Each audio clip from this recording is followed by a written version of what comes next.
Et nous aussi, on va, fidèles à notre habitude, ouvrir les Écritures ensemble. Et j'aimerais vous inviter à ouvrir vos Bibles avec moi. Évidemment, le passage ne sera pas affiché ce matin, donc si vous n'avez pas une Bible comme moi en papier, peut-être avec votre appareil intelligent, vous pouvez suivre et ouvrir dans Actes au chapitre 18. Et ce matin, on va lire ensemble les versets 1 à 22.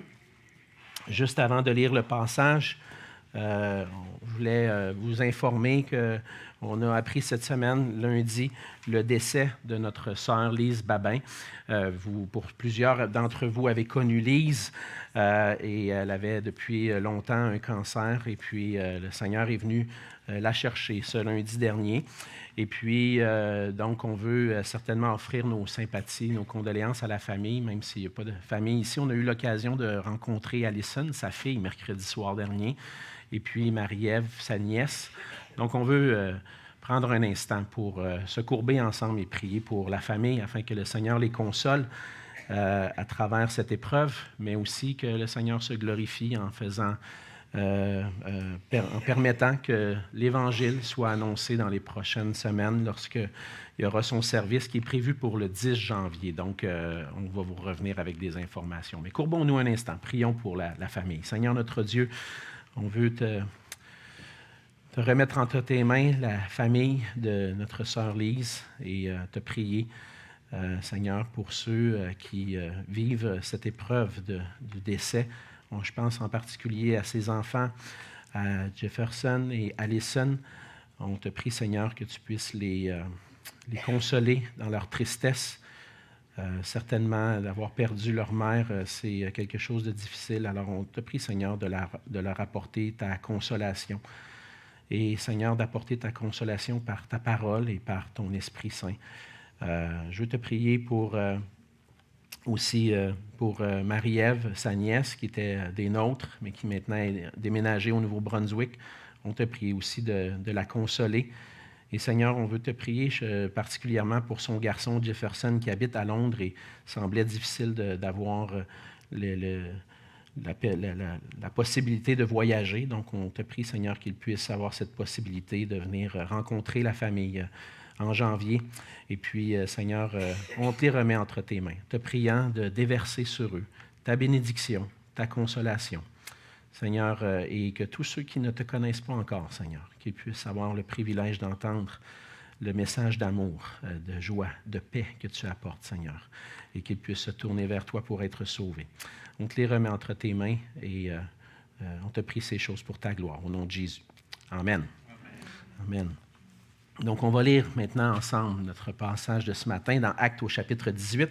On lit ensemble les versets 1 à 22, à partir du verset 1. La parole de Dieu dit, « Après cela, Paul partit d'Athènes et se rendit à Corinthe. Il y trouva un Juif nommé Aquilas, originaire du Pont, récemment arrivé d'Italie avec sa femme Priscille, parce que Claude avait ordonné à tous les Juifs de sortir de Rome. Il se lia avec eux et comme il avait le même métier, il demeura chez eux et y travailla. Il fabriquait des tentes. Paul discourait dans la synagogue chaque sabbat et il persuadait des Juifs et des Grecs. Mais quand Silas et Timothée furent arrivés de la Macédoine, il se donna tout entier à la parole, attestant aux Juifs que Jésus était le Christ. Les Juifs faisaient alors de l'opposition et se livrant à des injures. Paul secoua ses vêtements et leur dit, « Que votre sang retombe sur votre tête. J'en suis pur. Dès maintenant, j'irai vers les païens. » Et sortant de là, il entra chez un nommé Justus, homme craignant Dieu, et dont la maison était contiguë à la synagogue. Cependant, Crispus, le chef de la synagogue, crut au Seigneur avec toute sa famille, et plusieurs Corinthiens qui avaient entendu Paul crurent aussi et furent baptisés. Le Seigneur dit à Paul en vision pendant la nuit, « Ne crains point, mais parle et ne te tais point, car je suis avec toi, et personne ne mettra la main sur toi pour te faire du mal. Parle, car j'ai un peuple nombreux dans cette ville. » Il y demeura 1 an et 6 mois, enseignant parmi les Corinthiens la parole de Dieu. Pendant que Galion était proconsul de l'Achaïe, les Juifs se soulevèrent unanimement contre Paul et le menèrent devant le tribunal en disant « Cet homme excite les gens à servir Dieu d'une manière contraire à la loi. » Paul allait ouvrir la bouche lorsque Galion dit aux Juifs « S'il s'agissait de quelque injustice ou de quelque méchante action, je vous écouterais comme de raison aux Juifs. Mais s'il s'agit de discussions sur une parole, sur des noms et sur votre loi, cela vous regarde. Je ne veux pas être juge de ces choses. » Et il les renvoya du tribunal. Alors tous, se saisissant de Sosthène, le chef de la synagogue, le battirent devant le tribunal sans que Galion s'en mette en peine. Paul resta encore assez longtemps à Corinthe. Ensuite, il prit congé des frères et s'embarqua pour la Syrie avec Priscille et Aquilas, après s'être fait raser la tête à Cenchréa, car ils avaient fait un vœu. Ils arrivèrent à Éphèse, et Paul y laissa ses compagnons. Et étant entré dans la synagogue, il s'entretint avec les Juifs qui le prièrent de prolonger son séjour. Mais il n'y consentit point, et il prit congé d'eux en disant « Il faut absolument que je célèbre la fête prochaine à Jérusalem. Je reviendrai vers vous si Dieu le veut. » Et il partit d'Éphèse. Étant débarqué à Césarée, il monta à Jérusalem et après avoir salué l'Église, il descendit à Antioche. On va se courber dans un court mot de prière. Seigneur notre Dieu, on vient de lire ta parole et Seigneur, nous voulons recevoir cette parole que nous venons de lire comme étant celle qui vient de toi pour nous aujourd'hui. Et Seigneur, on te prie de nous permettre d'avoir un cœur ouvert pour la recevoir. On te prie, Seigneur, je te prie que tu puisses être avec mes lèvres afin que je puisse communiquer clairement les merveilles qu'on y trouve dans ce passage, Seigneur, et que ça puisse être un encouragement pour nous ce matin d'entrer avec toi dans ta mission et de faire ton œuvre, Seigneur, que nous puissions te glorifier à travers, après avoir écouté et être nourris par toi, Seigneur. Bénis ce temps dans ta parole, au nom de Jésus. Amen. Amen. Avec le temps, avec les années, le progrès est devenu une valeur importante dans notre société. On parle de toutes sortes de genres de progrès qui peuvent se passer. On parle de progrès technologiques, des progrès économiques, de progrès social. Tout individu et toute organisation, toute société cherche à progresser. Et pour progresser, pour avancer, elle doit y mettre des efforts importants. Les entreprises investissent souvent des sommes énormes, des sommes importantes dans la recherche, dans le développement, dans le but d'innover, dans le but d'être les premiers sur le marché pour faire avancer et progresser et ainsi générer des revenus.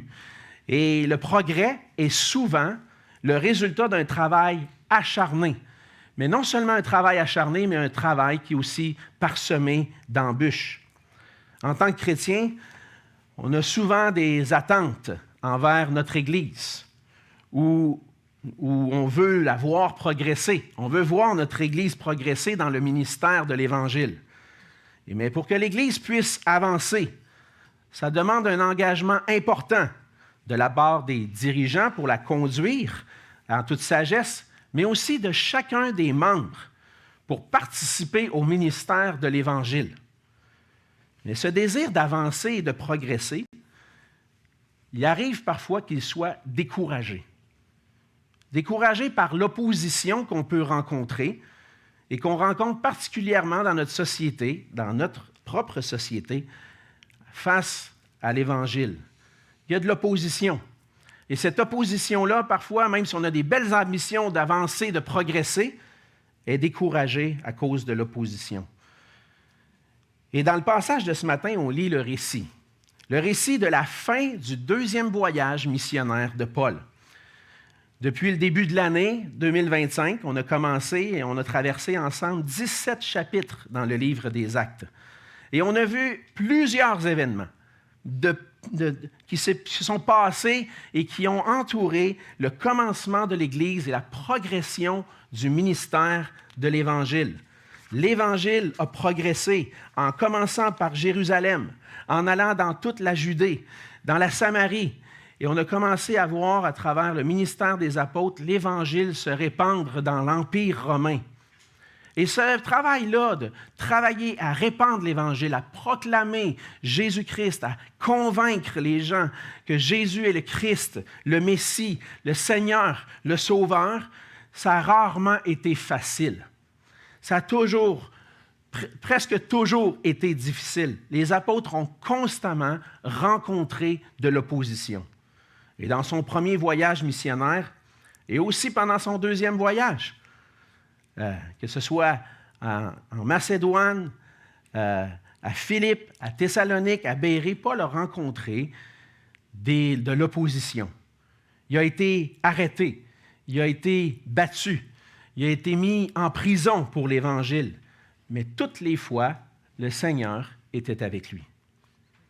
Et dans le deuxième voyage, en traversant les villes, Paul a traversé la Macédoine et s'est rendu en Achaïe, une province un peu plus au sud, qui représente la Grèce d'aujourd'hui. Et Paul a voulu aller évangéliser dans les grandes villes de la Grèce antique, à Athènes. Et aujourd'hui, on arrive dans son voyage à Corinthe, une des plus grandes villes de cette époque-là. Corinthe était une grande ville de la Grèce antique, était située sur une bande de terre. Était une bande de terre qui séparait la mer Ionienne au nord et la mer Égée au sud. Et le fait qu'elle était sur cette bande de terre, accessible des deux côtés par les deux mers, faisait en sorte que c'était une ville où il y avait un commerce important. On estime que la population de Corinthe à cette époque-là était d'environ 120 000 habitants, ce qui était quand même un grand nombre pour une ville de cette époque-là. Et évidemment, comme la plupart des grandes villes, Corinthe avait plusieurs temples dédiés à des dieux grecs. Mais elle avait aussi des synagogues juives. Et Paul se rend dans cette ville dans le but de continuer le progrès de l'Évangile. Il veut voir l'Évangile avancer. Il veut que d'autres entendent l'Évangile. Et il s'en va annoncer la bonne nouvelle de Jésus-Christ. Mais ce ne sera pas sans rencontrer, encore une fois, de l'opposition et des épreuves. Et au travers du ministère de Paul à Corinthe, on va voir ensemble aujourd'hui que avancer dans le ministère de l'Évangile conduit inévitablement à l'épreuve de notre foi. Mais le Seigneur encourage et fortifie son Église afin qu'elle persévère dans son œuvre. C'est mon point principal. D'habitude, il est affiché, je vais le répéter. Avant d'avancer dans le ministère de l'Évangile, ça conduit inévitablement à des épreuves, à l'épreuve de notre foi. Pensez-y, lorsqu'on s'engage dans le ministère, notre foi va être mise à l'épreuve, surtout s'il y a de l'opposition, mais le Seigneur nous encourage, il nous fortifie en tant qu'Église, pour qu'on puisse persévérer dans son œuvre. Et pour nous encourager à persévérer, on va voir 3 éléments que le Seigneur fait particulièrement pour encourager son Église à avancer, à progresser. Premièrement, le Seigneur pourvoit à des partenaires dans la mission.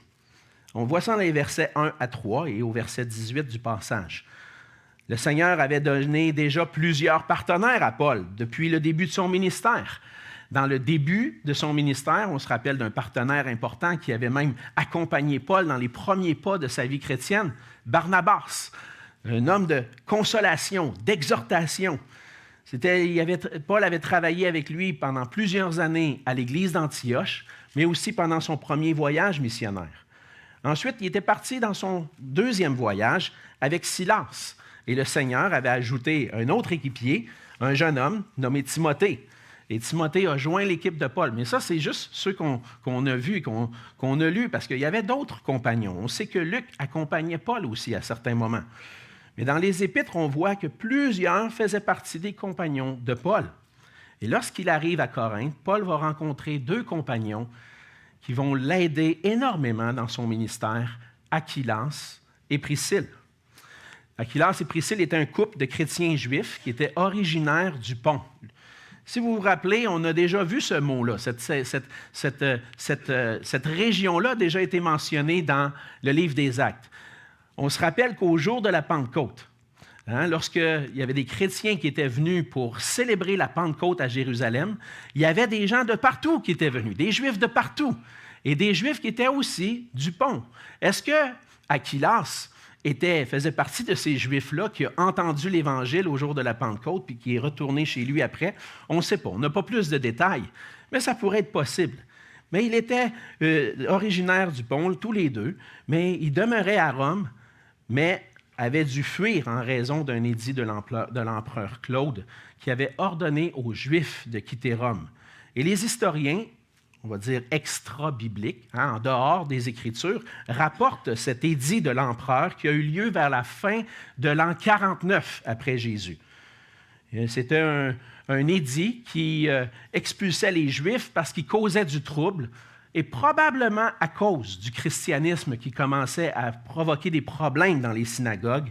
Et Claude avait expulsé les Juifs de Rome. Et Priscille et Aquilas c'était un couple qui faisait partie de ces Juifs qui avaient dû quitter Rome et qui s'étaient établis à Corinthe. Et ils étaient là depuis quelque temps, pas très longtemps. Le texte nous dit, verset 2, que c'était récemment qu'ils étaient arrivés d'Italie. Et ils avaient établi un commerce à Corinthe. Et ils fabriquaient des tentes. Et puis, Paul, lorsqu'il les rencontre, va commencer à travailler avec eux parce qu'ils avaient le même métier. On voit dans l'Épître aux Corinthiens que Paul, et on voit ça souvent dans les débuts d'un ministère dans une ville, Paul travaillait de ses propres mains pour ne pas dépendre des chrétiens dans l'établissement d'une église. Mais on va voir aussi que plus tard, dans la suite, il va avoir du soutien qui va venir de d'autres églises pour commencer son ministère. Mais tout ça pour dire que le Seigneur, alors que Paul rencontre de l'opposition, que c'est difficile, le ministère, il est persécuté de toutes parts dans toutes les villes, le Seigneur ajoute des compagnons à son équipe pour l'encourager. Par la suite, Aquilas et Priscille sont vraiment devenus des partenaires importants pour Paul dans son ministère. Au verset 18, on voit qu'ils ont quitté Corinthe avec Paul pour demeurer à Éphèse pendant un certain temps et ils vont y rencontrer, entre autres, Apollos. C'est ce qu'on va voir dans le prochain passage. Et plus tard, on voit dans les Épîtres qu'ils sont retournés à Rome. Dans Romains, au chapitre 16, verset 3, Paul écrit aux Romains, à l'Église de Rome, et il va dire « Saluez Prisca et Aquilas, Priscille et Aquilas, mes compagnons d'œuvre en Jésus-Christ, qui ont exposé leur tête pour sauver ma vie. Ce n'est pas moi seul qui leur rend grâce, ce sont encore toutes les églises des païens. » Alors Paul est encouragé avec des nouveaux compagnons d'œuvre, des nouveaux équipiers dans son équipe pour continuer l'œuvre de Jésus-Christ, et le Seigneur pourvoit à des partenaires. Et comme le Seigneur a pourvu à des partenaires pour Paul, des partenaires utiles dans sa mission, le Seigneur donne aussi des partenaires dans notre ministère, dans notre service, pour nous encourager à persévérer. La mission de l'Église, c'est la mission du Seigneur. C'est le Seigneur Jésus qui a donné cette mission à l'Église. Et c'est une mission impossible. Vous connaissez les films ou les épisodes « Mission impossible ». Et les derniers films avec Tom Cruise, les affaires spectaculaires, des films d'action, on aime ça, regarder ça. C'est impossible, mais on peut toujours, avec le gars des vues, faire bien des choses. Mais c'est une mission impossible. Mais vraiment, la mission que le Seigneur a confiée à ses apôtres, à ses disciples, c'est une mission impossible. C'est une mission où on a toujours besoin de l'aide du Seigneur. On ne peut pas l'accomplir sans le Seigneur. Et comme on va le voir un peu plus loin, on jouit de la présence de Dieu et de la force de l'Esprit de Dieu en nous pour accomplir cette œuvre-là. Le Seigneur bâtit son Église. Il nous donne ce mandat d'annoncer l'Évangile, de faire des disciples, mais on est équipé pour le faire avec le Saint-Esprit. Mais même avec la force que donne le Saint-Esprit, la plénitude que donne le Saint-Esprit, on pourrait avoir les meilleurs dons. On est des êtres limités. On ne peut pas tout faire seul. On a besoin d'équipiers. On a besoin de travailler ensemble. Tous ceux qui sont remplis du Saint-Esprit, remplis de la plénitude de Dieu pour exercer le ministère. Je vous donne un exemple. Vous avez probablement connu par le passé le ministère de Billy Graham. À la télévision, on voit des croisades qui remplissent des stades pour annoncer l'Évangile. Bien, croyez-moi, Billy Graham avait toute une équipe derrière lui. Beaucoup de partenaires pour soutenir son ministère, pour l'accompagner dans ça. Il ne pouvait pas faire tout ça tout seul. Même s'il était rempli du Saint-Esprit pour prêcher l'Évangile de Jésus-Christ avec foi, avec vigueur, il avait besoin d'une équipe derrière lui, d'une équipe avec lui pour l'accompagner dans ce ministère-là. Et dans cette mission que le Seigneur nous a donnée, nous, comme chrétiens, on va être confrontés à des épreuves. On va être confrontés à de l'opposition. Et même certains de nos frères et sœurs, peut-être pas le cas pour nous maintenant, mais vivent des persécutions. Et le Seigneur nous permet de travailler en équipe pour nous encourager à persévérer. Et le Seigneur peut susciter des compagnons d'œuvre, des partenaires qui vont pourvoir aux besoins, d'autres qui vont être avec nous sur le terrain. Mais sans l'aide des uns des autres, les ouvriers ne peuvent pas accomplir pleinement la mission que le Seigneur leur a confiée.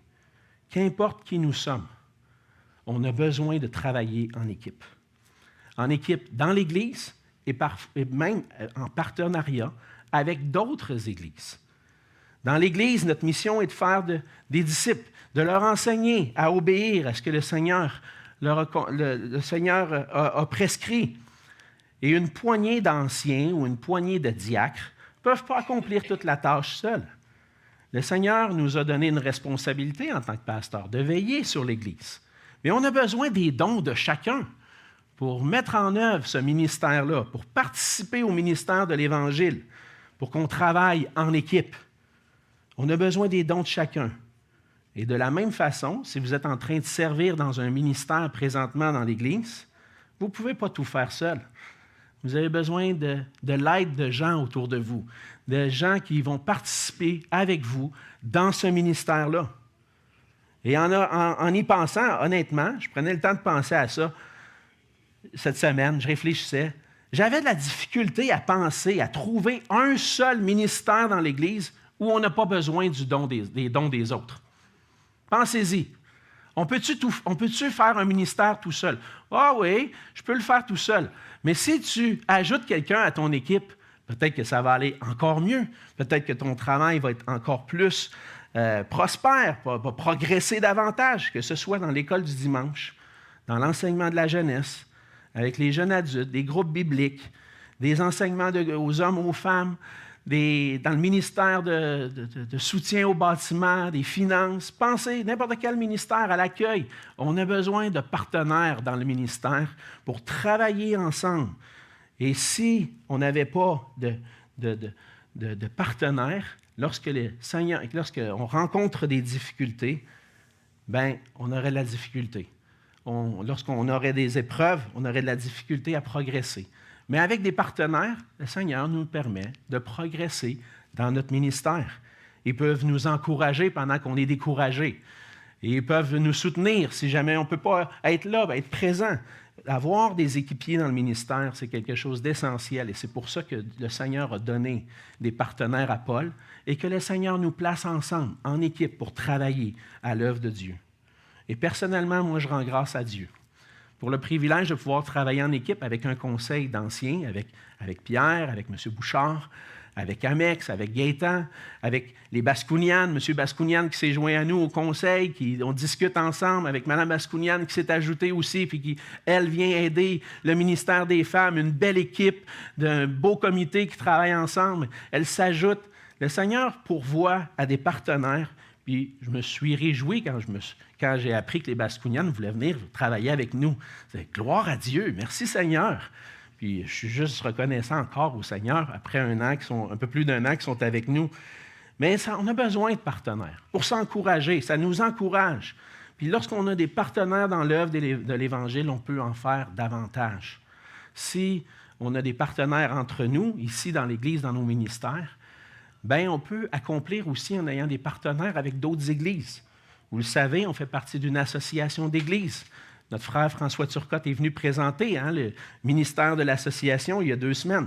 Vous avez entendu le pasteur Guiteau la semaine passée, la mission en Haïti.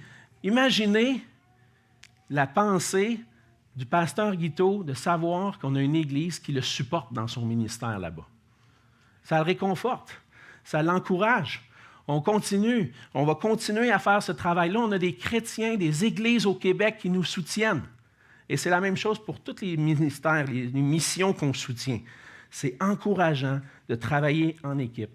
Et en travaillant avec d'autres églises, avec d'autres ouvriers, qu'est-ce qu'on fait? On met nos efforts, nos dons en commun pour l'œuvre de l'Évangile.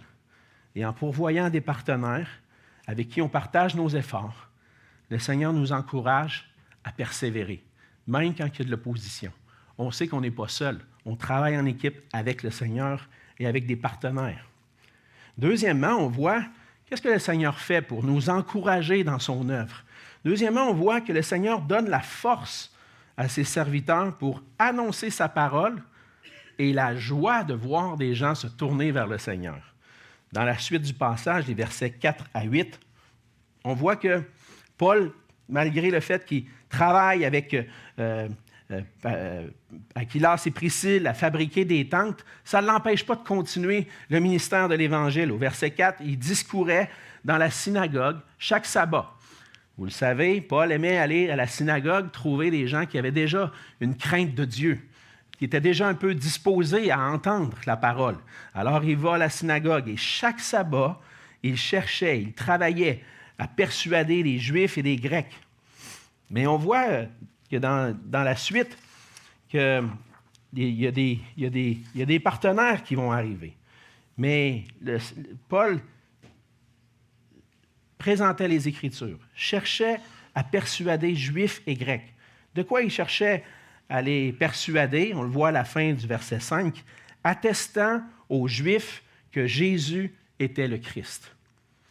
S'il y a un point central dans le livre des Actes, et qu'on voit les apôtres en train d'annoncer, de chercher à persuader, à convaincre, ce que Jésus est le Christ.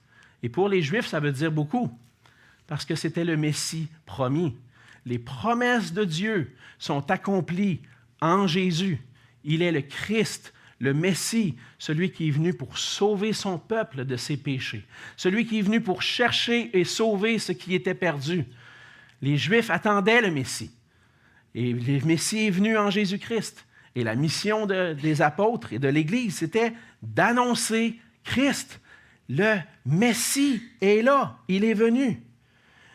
Et les Juifs qui craignaient Dieu pouvaient entendre parler des promesses de Dieu qui avaient été accomplies en Jésus-Christ. Alors, Paul, avec les Écritures de l'Ancien Testament, leur montrait, voici, cette parole-là est accomplie, voici ce que Jésus a fait. Il est mort à la croix, il est ressuscité des morts. Plusieurs l'ont vu vivant, il est monté au ciel, il règne. C'est lui, le roi des rois, le Seigneur des seigneurs, celui qu'on attendait. Il donnait tout son cœur à attester que Jésus était le Christ.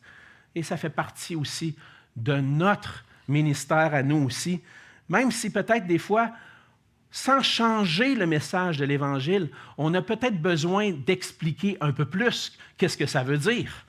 Qu'est-ce que ça veut dire pour des Québécois, Jésus est le Christ? Aujourd'hui, en 2025, ça ne veut peut-être pas dire grand-chose, mais en expliquant davantage que qui est Jésus? Le Fils de Dieu, Dieu lui-même, qui est venu sur la terre, celui qui a créé toutes choses, qui soutient toutes choses, est venu pour nous sauver. Alors, et nous sauver de quoi? Il est venu nous sauver de nos péchés, de notre misère, de nos malheurs. Il nous promet la vie éternelle.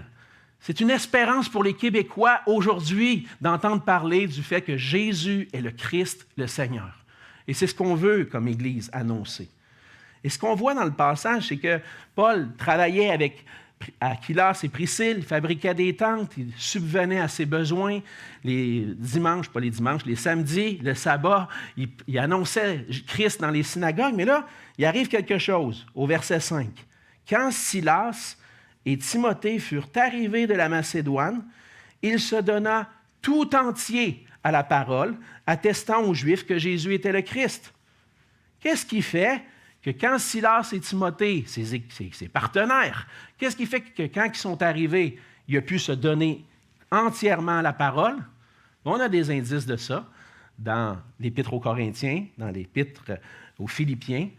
Bien, les églises avaient amassé des fonds pour soutenir le ministère de Paul, Donc, ce n'était pas les Corinthiens qui subvenaient à ses besoins, c'était les débuts de l'Église. Mais probablement, fort probablement, que Silas et Timothée, j'ai dit probablement, mais c'est ça qui est arrivé. Silas et Timothée sont arrivés avec les dons des Églises pour soutenir le ministère de Paul. Il a pu se consacrer entièrement à l'enseignement de la parole. Et par son esprit, le Seigneur donnait la force à Paul de témoigner de Christ, malgré l'opposition des Juifs, parce que c'est ce qu'on voit au verset 6. Les Juifs faisant alors de l'opposition, il se livrant à des injures, Paul secoua ses vêtements et leur dit que votre sang retombe sur votre tête. J'en suis pur. Dès maintenant, j'irai vers les païens.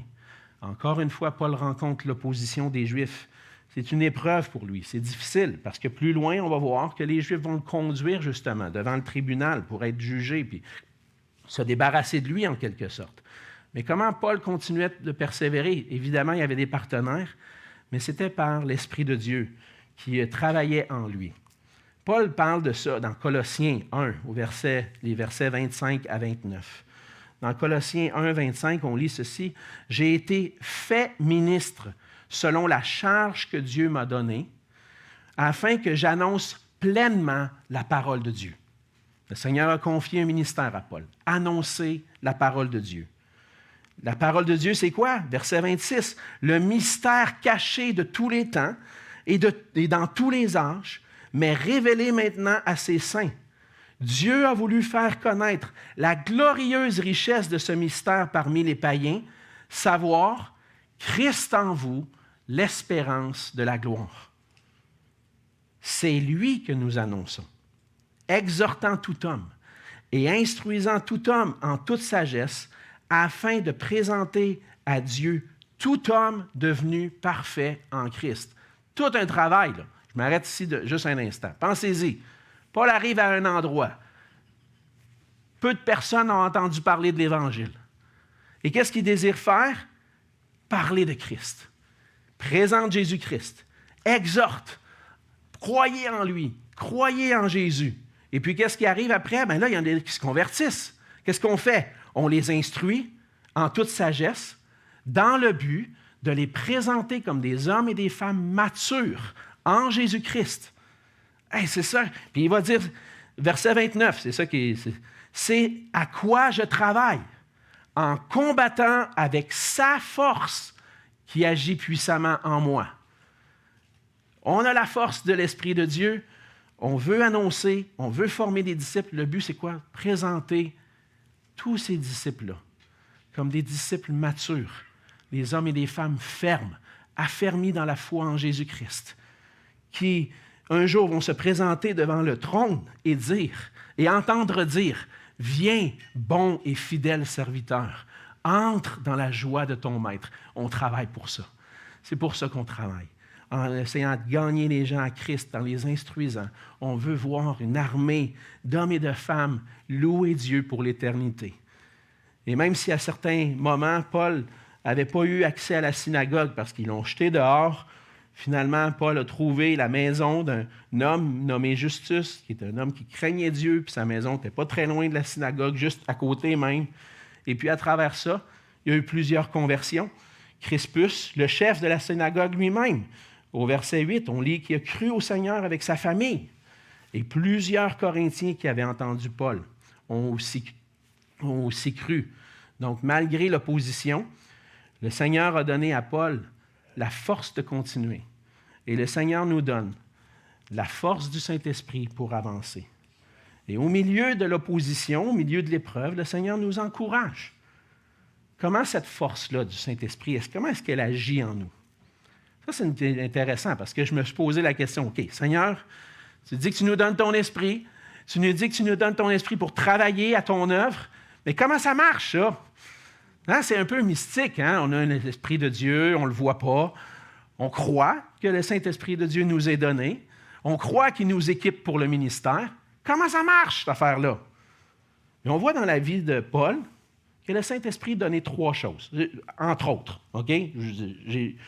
En méditant là-dessus cette semaine, 3 choses. Premièrement, la foi, pour croire que Jésus est réellement le Christ. Ça, c'est la première œuvre du Saint-Esprit. Croire que Jésus est le Christ, le Seigneur ressuscité, qui sauve encore aujourd'hui. Ça, c'est la première chose. L'Esprit de Dieu me donne cette conviction-là profonde. Jésus est le Christ. C'est le Sauveur. Puis encore aujourd'hui, il sauve. Même si le monde autour de nous rejette l'Évangile, même s'il y a de l'opposition, même si on peut vivre l'épreuve à travers ça, Jésus sauve. La foi. Ça, c'est le Saint-Esprit qui me donne ça. Premier élément. Deuxième élément que le Saint-Esprit nous donne, c'est parler avec assurance. Malgré toute opposition qu'il y a, malgré tous les arguments que les gens peuvent nous présenter, on reste convaincu. Je suis certain de Jésus, que Jésus est le Sauveur et le Christ. Et j'en parle même si vous vous opposez à moi. Vous avez des arguments, c'est correct.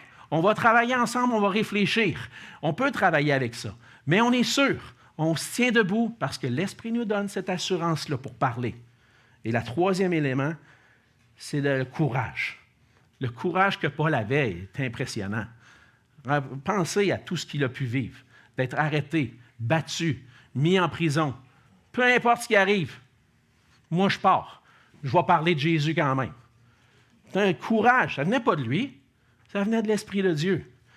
Donc lorsqu'on veut témoigner de Jésus-Christ, si on s'appuie sur le Saint-Esprit, trois éléments, la force, l'assurance et le courage. C'est auprès de lui qu'on trouve ça. Et le Seigneur permet que dans la persévérance dans son œuvre, on trouve la joie.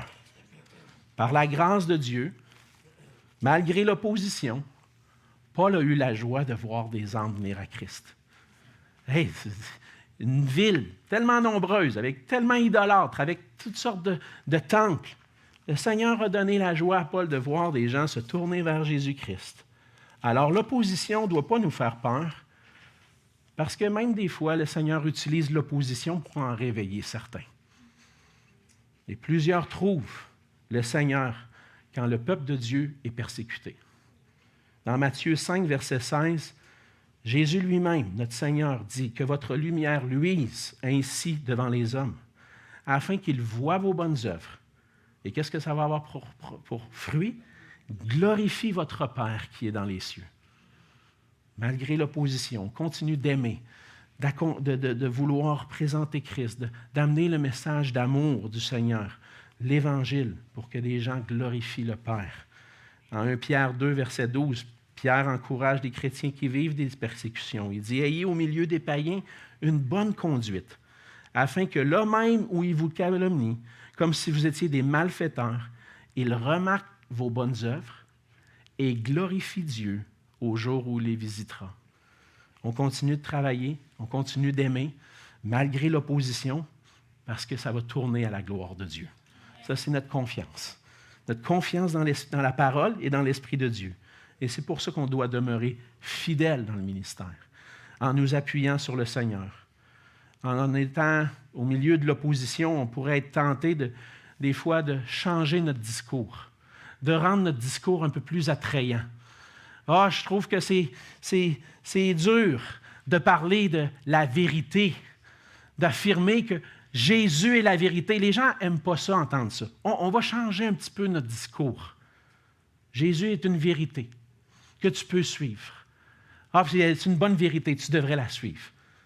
Ou encore, parler du péché, parler de la justice, du salut qui se trouve en Jésus seul. Ce n'est pas un message populaire, ça, vous êtes d'accord avec moi? Ce n'est pas populaire. Puis même certains chrétiens, certaines églises vont aller jusqu'à éviter des fois de parler de certains sujets. Mais si on veut être fidèle au Seigneur, si on veut être fidèle à sa parole, on ne peut pas seulement parler de ce qui fait plaisir aux gens. On doit parler de la parole comme Paul a fait. Il est consacré entièrement à prêcher Christ, à prêcher les vérités des Écritures, malgré l'opposition. Et le Seigneur nous fortifie.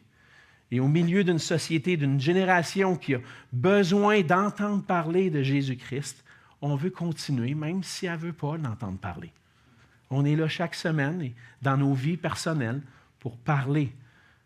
Mais ça demande de la foi, de l'assurance et du courage. Et on s'appuie sur le Seigneur pour l'accomplir. Sans lui, on ne peut rien faire. Donc, dans son œuvre, le Seigneur nous encourage. Il nous donne des partenaires. Il nous donne aussi son esprit pour nous fortifier. Il nous donne la force. Il nous donne la joie de voir des âmes venir à lui. Et finalement, le Seigneur rassure ses serviteurs avec sa présence et sa protection. C'est ce qu'on voit dans le reste du passage, mais je vais me concentrer sur le verset 9. Au milieu de tout ça, le Seigneur apparaît à Paul dans une vision pendant la nuit.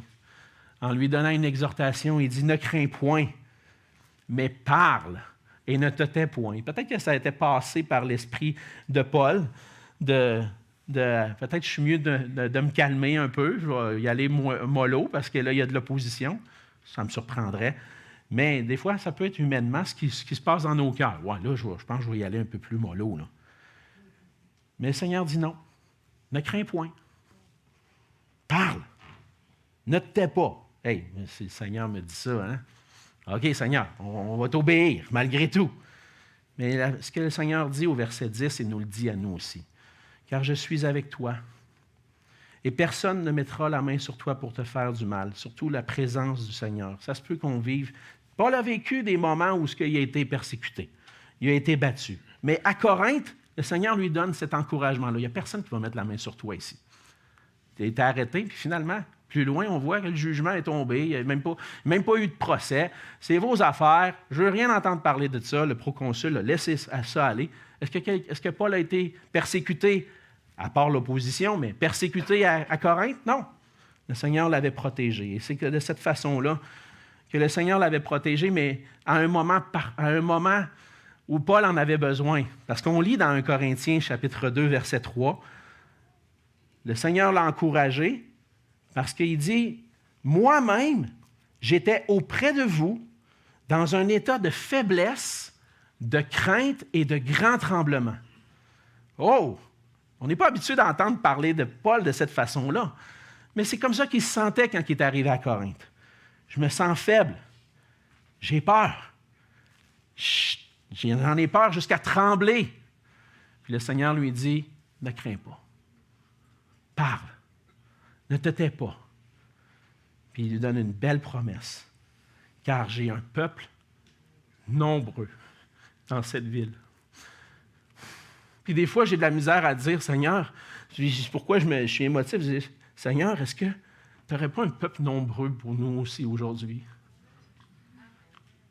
À Saint-Hubert, à Montréal, au Québec, au Canada, partout dans le monde, Seigneur.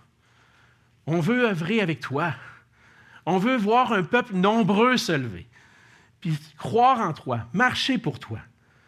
Et cet ordre-là, c'est venu à point pour Paul. C'est venu à point avec un réconfort, une assurance qui a pu permettre à Paul de continuer. Le Seigneur était avec lui.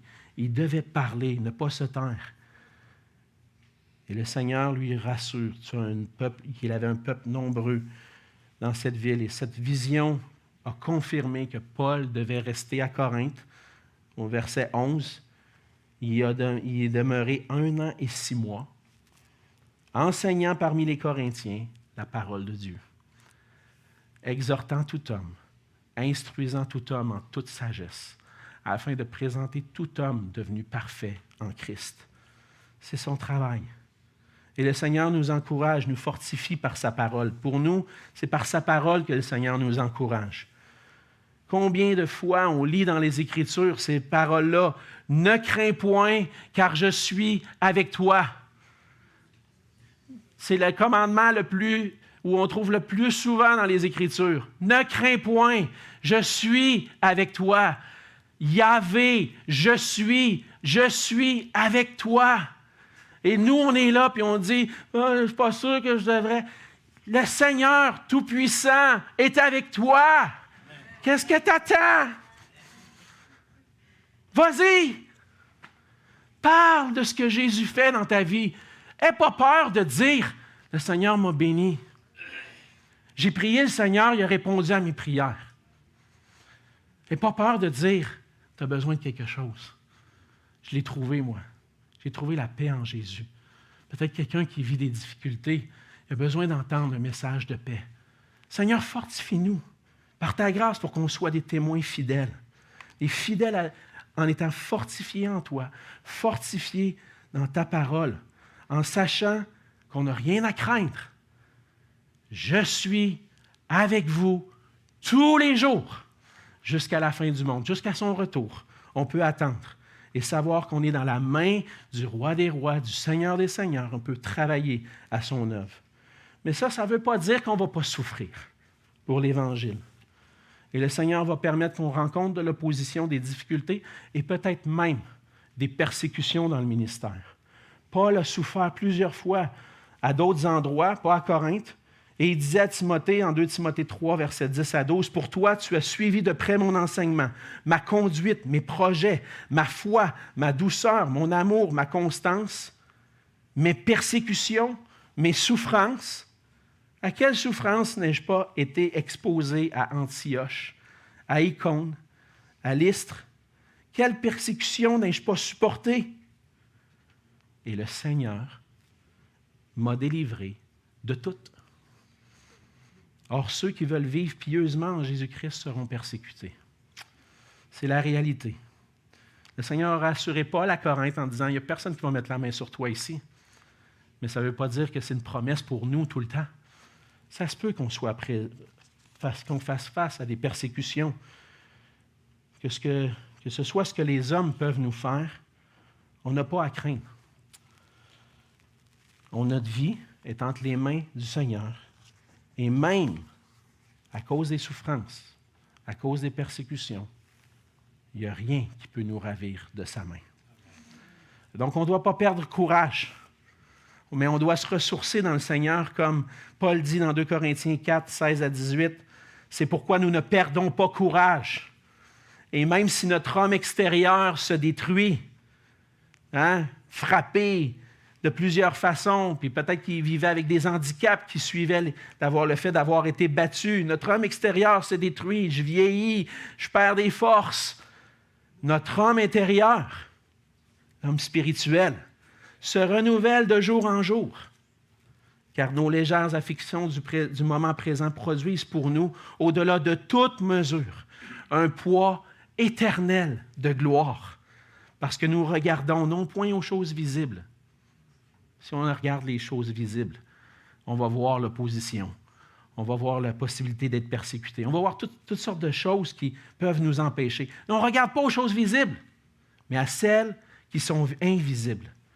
Car les choses visibles sont passagères, mais les invisibles sont éternelles. C'est là qu'on trouve notre courage, en regardant notre espérance. Que peu importe ce qui nous arrive, si le Seigneur vient nous chercher, on va être en sa présence. Ça, c'est le pire qui peut m'arriver, ou le mieux qui peut m'arriver, d'être dans la présence du Seigneur. Et si les gens de notre société s'opposent à l'Évangile, comme à Paul, on ne veut pas perdre courage. On veut se préparer à supporter l'opposition. Puis prendre notre courage dans le Seigneur et s'appuyer sur lui. Parce que c'est certain, le ministère de la parole va amener des épreuves. Mais le Seigneur encourage son Église, encourage ses enfants pour qu'ils persévèrent dans son œuvre. Il pourvoit des partenaires, il donne son esprit et la joie de servir, la joie de voir des conversions, puis il est présent en tout temps avec nous. Alors qu'on avance dans des temps qui semblent de plus en plus difficiles pour l'Évangile, on ne veut pas perdre courage, mais chercher à avancer, à progresser, à faire du progrès en s'appuyant sur notre Seigneur qui nous fortifie, qui nous encourage. D'un point de vue humain, la mission de l'Évangile est exigeante. Mais être un disciple de Christ, ça veut dire qu'on a une croix à porter. On peut jouer le jeu de l'ennemi, choisir le divertissement, choisir le confort, choisir le bien-être. Je ne parlerai pas trop de Jésus, comme ça je vais être correct. Ça, c'est le jeu de l'ennemi. Les enfants de Dieu puis les serviteurs du Seigneur se chargent de leur croix et sont prêts à suivre le Seigneur Jésus. On peut entrer dans cette mission avec force et courage en comptant sur le Seigneur. Alors, qu'est-ce que vous choisissez aujourd'hui? Êtes-vous prêts vraiment à servir le Seigneur Jésus-Christ, quoi qu'il en coûte? Pensez-y. Quoi qu'il en coûte. On doit être prêt à tout pour gagner les gens à Christ. Gagner à Christ le peuple qui s'est choisi. Ça demande des sacrifices importants. Mais en avançant par la foi, nous savons que le Seigneur va nous soutenir. Alors, c'est ma prière ce matin. Que le Seigneur nous donne la grâce d'être prêt à tout. Sachant que le Seigneur nous accordera une récompense dans la gloire éternelle avec lui. Dans la gloire éternelle avec tous ceux qui auront persévéré dans la foi. C'est notre espérance. C'est sur ce qu'on s'appuie. On va se courber dans un mot de prière. Seigneur notre Dieu, merci pour ta grâce envers nous. Seigneur, pour nous qui t'avons connu dans cette génération, Seigneur, dans la génération qui a précédé, on n'a pas vu beaucoup de persécutions et d'opposition. Il y en a eu, c'est sûr, dans nos familles, des amis qui se sont opposés. On n'a pas connu de persécution. Et on ne sait pas, Seigneur, où tu nous amènes. Merci pour cette grâce de vivre dans un pays où nous avons encore cette liberté. Et on te prie, Seigneur, que quoi qu'il arrive, peu importe là où tu nous appelles, Seigneur, peut-être que tu en appelles ici à devenir un jour des missionnaires, à aller ailleurs, dans les pays où c'est plus difficile.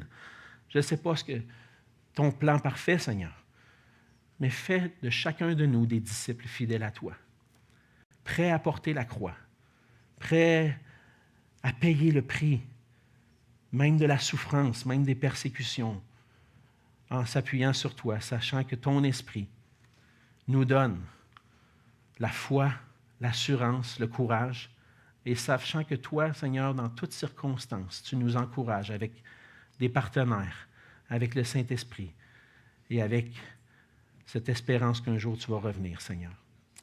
Merci de cette promesse que tu nous fais, que tu vas être avec nous tous les jours jusqu'à la fin du monde. Aide-nous, Seigneur, à marcher avec foi en nous confiant en toi seul.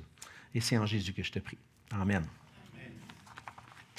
Je vais inviter l'équipe de louange pour un ou deux derniers chants et on va louer le Seigneur.